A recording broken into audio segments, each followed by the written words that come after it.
मंत्री उदय सामंत यांनी सकाळीच राज ठाकरे यांच्या शिवतीर्थ निवासस्थानी जात त्यांची भेट घेतली।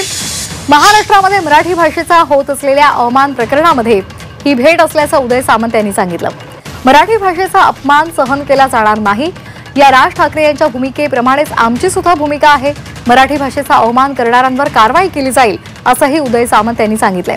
दरम्यान नाव मराठी भाषेचं असतं, मात्र पडद्यामागे काय चालतं याची माहिती असल्याचं राऊतांनी सांगितलेलं आहे।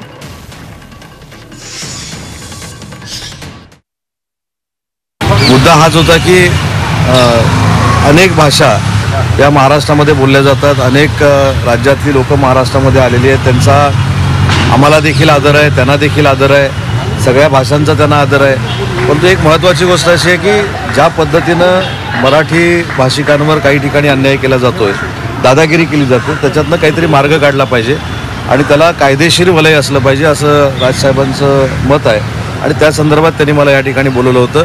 त्यांच्याबरोबर मराठी भाषेसंदर्भात जी काही चर्चा झालेली आहे ती मी मुख्यमंत्री आणि दोन्ही उपमुख्यमंत्र्यांच्या कानावर घालणार। नाव मराठी भाषेचं असतं, पडद्यामागे काय चालतं याची इत्थंभूत माहिती आमच्याकडे येत असते। तुम्ही महाराष्ट्राच्या जनतेला मूर्ख समजू नका। शिवाजी पार्कामध्ये शिवतीर्थावर शिवसेनेचा जन्म झालेला आहे, त्याच्यामुळे आमची तिकडे माणसं आहेत ना।